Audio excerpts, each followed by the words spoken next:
Hey Neppers, it's me, Wild Neptune. The Arc Black Rangers kit has been released, so let's go over it and see what it's like. Alright, here we are. Arc Ranger Black, Attacker, Burst 3, Assault Rifle, Win Code. Skill 1, Transform Arc Ranger Black. Activate at start of battle, damage to parts, up 20% continuously, only for herself. Activates when an ally or self destroys enemy parts. Affects self, charges battery 50% continuously, up to 100%. So, right away, she needs parts in order to actually do something here. So that is important to take note of. Activates when battery reaches 100%. Affects self. Transformation. Transforms into Arc Ranger Black and strengthens herself while depleting her battery. The battery goes down by 1% every 0.2 seconds continuously, and her attack increases by 156.19% continuously, cannot be removed. The activation condition, when battery reaches 0, obviously, activates when performing 30 normal attacks. Sustained damage up 59.6% for 5 seconds. So I believe assault rifles fire at 12. Is it 12 a second? So this should be pretty easy to take advantage of, even with the 1 second reload. So this is basically always active. So skill 2, Tremble Arc Black Collider. Activates when transformation takes effect and when the enemy appears while transformation is in effect. So I suppose if there are like ads that come on to the boss, it activates, or if you're doing this in story for some reason. I don't know why you would, because stories don't have parts. That it would also do this here. Okay, deals 45.87 of final attack as sustained damage every 1 second until transformation is cancelled. Okay, so that's actually a pretty long time. If the parts pop up enough, then like this could just be there like the entire time basically. Activates when entering full burst. Affects all wind cold allies with assault rifles. Sustained damage up 77.5% for 10 seconds. Okay, so she also buffs other wind code allies with assault rifles. And we'll go over who those wind allies are, after this. But let's first look at her burst skill. Okay, skill 3. Ultimate attack, Arc Black Meteor. Activates when transformation status affects self. Battery plus 50%. So, if she was already transformed via, say, the parts, then her battery just goes up while in that status. However, let's say for some reason you're bringing her to a fight without parts, or maybe the parts have a pretty long spawn time or something like that, and she's not transformed, she will go into this emergency charge protocol where she will increase the battery automatically to 100%, but right after you transform, you drop it to 50% right after that. So you can still use her without any parts, but not quite as good. So she still probably wants parts, for her best use cases. So activates.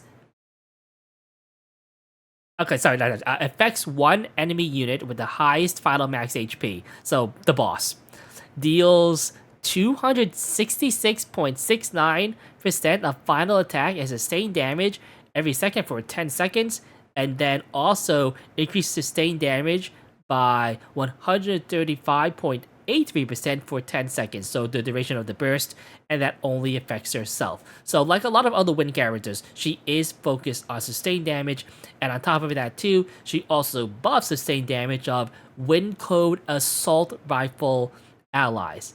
So let's take a look at those right now. So these are the Nikke Wind Code that have assault rifles.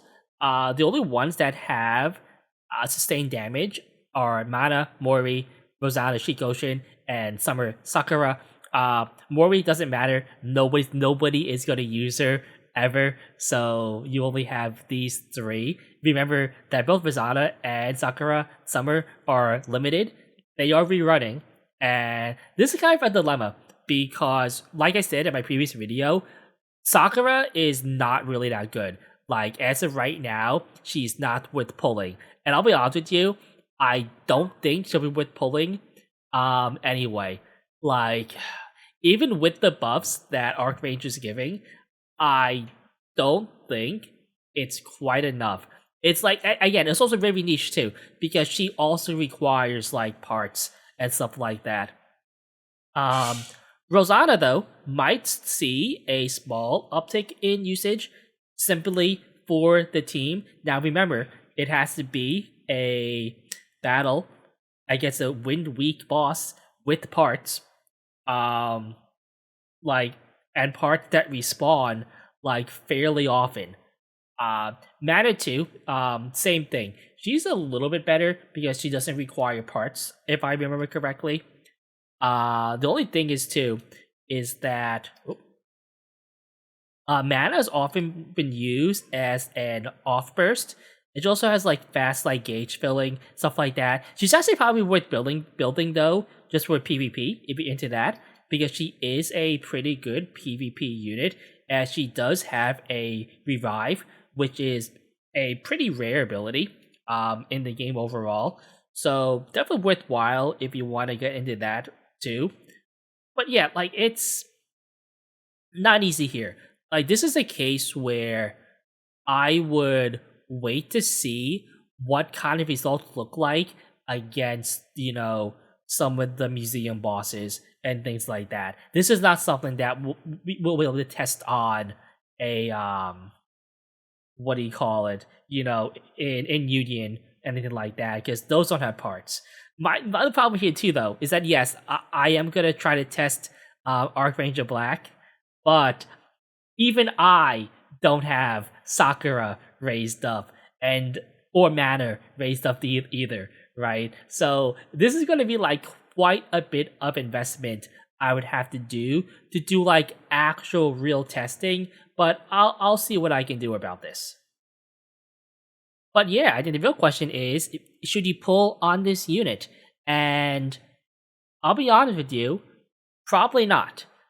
Sustained damage, win characters have traditionally been not very good. And even if they are good, like let's be fair here, Mana was good when she came out, but then she was quickly power cut by Nayuta, and now Nayuta has become like a lot better as a supporter unit overall. Even though, yeah, like I said, Mana is good for things like PvP and things like that. But with the history of the units, and also that summer is around the corner, I would probably lean on saving. But you don't know, right? Maybe this unit will be very, very good. And the thing is, though, even it is very, very good, it's only going to be good again for Wind Week solo raid, or I guess Union raid, and the boss has to have parts. So pretty restrictive right there. If you're like a high tier Malder and like those high scores, you are probably pulling on this unit, just for that.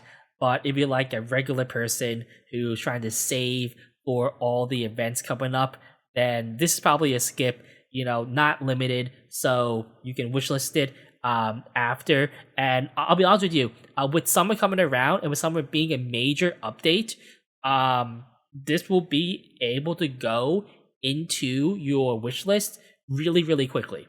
So you won't have to wait long for this character.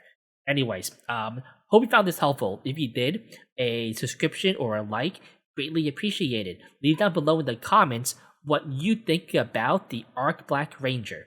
Anyways, Wild Neptune. Been a good one. Till next time.